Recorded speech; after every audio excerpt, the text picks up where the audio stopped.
دور میں مسلمانوں، عیسائی اور یہودیوں کا ایک دوسرے سے مخالف رہے، مگر ایک جگہ کے جس پر تینوں مذاہب متفق ہیں وہ تابوت سکینہ ہے۔ یہ ایک معجزاتی و کراماتی تابوت ہے جو مومنوں کے دل میں سکون و قرار کی غرض سے نازل ہوا تھا اور حضرت آدم علیہ السلام سے خاتم الانبیاء کی میراث رہی۔ اس کی وجہ اس کی عظمت و حرمت بہت زیادہ ہے۔ اس صندوق کو تابوت سکینہ اس لیے کہا جاتا ہے کیونکہ اس تابوت کے ذریعے لوگوں کے دلوں میں اطمینان اور سکون حاصل ہوتا تھا، لہٰذا اس سکون کی وجہ سے اس کو تابوت سکینہ کا نام دیا گیا تھا۔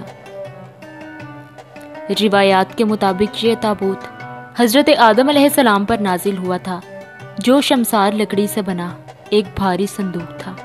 اسے آپ جنت سے اپنے ساتھ اس دنیا میں لائے، اپنے ساتھ لے کر آئے تھے اور وفات تک یہ حضرت آدم علیہ السلام کے پاس ہی رہا۔ جب حضرت آدم کی وفات کا وقت قریب آیا تو آپ نے اس صندوق کو اپنے جانشین بیٹے حضرت شیس کو دے دیا۔ اس طرح یہ تابوت بنی شیخ میں منتقل ہوتا رہا، یہاں تک کہ یہ تابوت حضرت یعقوب تک آ پہنچا۔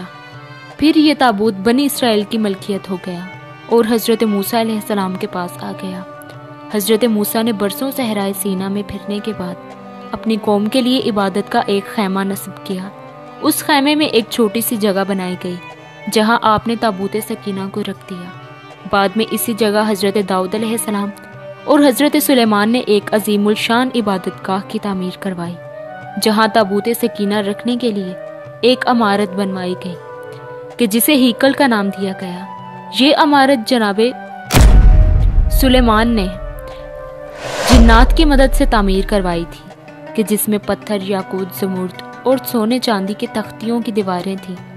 اس ہیکل میں چمک اور روشنی اس قدر تھی کہ رات میں بھی روشنی کی ضرورت نہ پڑتی تھی، اور جس کمرے میں تابوت کو رکھا گیا تھا اس کا نام القدوس تھا۔ اب سوال یہ ہے کہ اس تابوت میں ایسا کیا تھا کہ بنی اسرائیل اسے مقدس تصور کرتے تھے؟ دراصل اس صندوق میں پیغمبروں کے تبرکات تھے کہ جن میں لوح قرآنی، توریت کی تختی کے ٹکڑے، من و سلوہ، حضرت یوسف علیہ السلام کا کرتا، ہارون علیہ السلام کی قبا اور موسیٰ علیہ السلام کی عصا اور امامہ اور حضرت سلیمان علیہ السلام کی انگوٹھی تھی۔ اس کے علاوہ بھی بہت سارے پیغمبروں کی صورتوں کے خلیے بنے ہوئے تھے۔ یہ صندوق بنی اسرائیل کے لیے نہایت ہی مقدس اور بابرکت تھا۔ بنی اسرائیل جب کفار سے جنگ کرتے کرتے اور دشمنوں کے بڑے بڑے لشکر دیکھ کر ڈر جایا کرتے تھے اور ان کے دل کی دھڑکنیں تیز ہو جاتی تھیں تو وہ اس صندوق کو اپنے آگے رکھ لیتے۔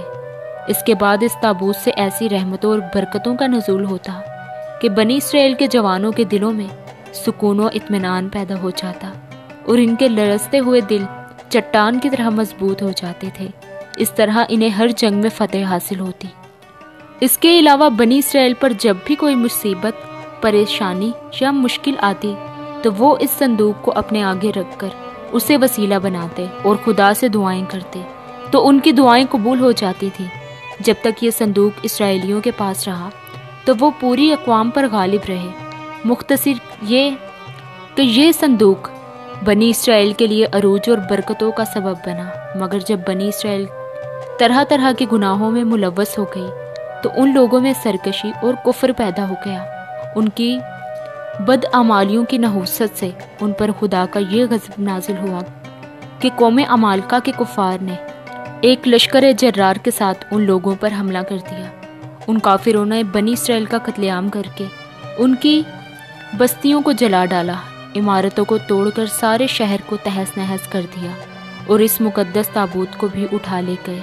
انہوں نے اس مقدس صندوق کو نجاستوں کے کوڑے میں پھینک دیا، لیکن اس بے ادبی کا قوم عمالقہ پر وبال پڑا کہ یہ لوگ طرح طرح کی بیماریوں اور بلاؤں میں مبتلا رہنے لگے، لہٰذا قوم عمالقہ کے 5 شہر برباد اور ویران ہو گئے۔ ان کافروں کو یہ یقین ہو گیا کہ اس صندوق کی بے ادبی کا عذاب ان پر پڑا ہے۔ ان کافروں کی آنکھیں کھل گئیں، لہٰذا لوگوں نے اس مقدس صندوق کو ایک بیل گاڑی پر لاد کر بنی اسرائیل کی بستیوں کی طرف ہانک دیا۔ پھر اللہ نے 4 فرشتوں کو مقرر کیا جو اس صندوق کو بنی اسرائیل کے نبی حضرت شمول علیہ السلام کی خدمت میں لائے۔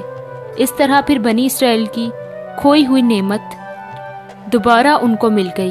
جیسے ہی یہ تابوت بنی اسرائیل میں دوبارہ آ گیا، ان کی کھوئی ہوئی وقار پھر سے واپس لوٹ آئی۔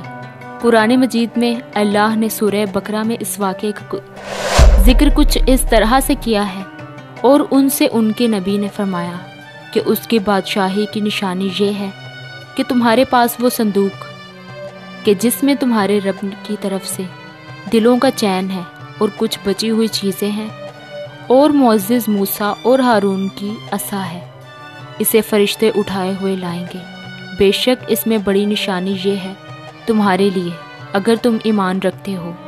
لیکن یہ قوم یہودی ایسی سرکش قوم تھی، وہ ہر زمانے میں کسی نہ کسی برائی میں مبتلا رہتی تھی، لہٰذا جب ان میں دوبارہ کفر شروع ہو گیا تو اللہ کی طرف سے بادشاہ بخت نصر ان پر قہر بن کر نازل ہوا۔ بخت نصر نے پورے یروشلم پر حملہ کر دیا اور اس شہر کو مکمل طور پر تباہ کر ڈالا۔ 5 سے 6 لاکھ یہودیوں کا قتل عام کیا، اور ان تباہیوں کے نتیجے میں تابوت سکینہ کہیں غائب ہو گیا، جو کہ آج تک کبھی نہ ملا اور آج تک اس کا کوئی نشان بھی نہیں۔ لہٰذا یہودی مذہب سے تعلق رکھنے والے ماہرین اس کی تلاش میں آج بھی ہیں، تاکہ اس کو ڈھونڈ کر وہ اپنی اسی روحانیت اور اپنے وقار کو واپس پا سکیں جو کبھی ان کو عطا کی گئی تھی۔ تابوت سکینہ کہاں ہے، اس کے متعلق ماہرین اور محدثین کے مختلف آرائے ملتے ہیں۔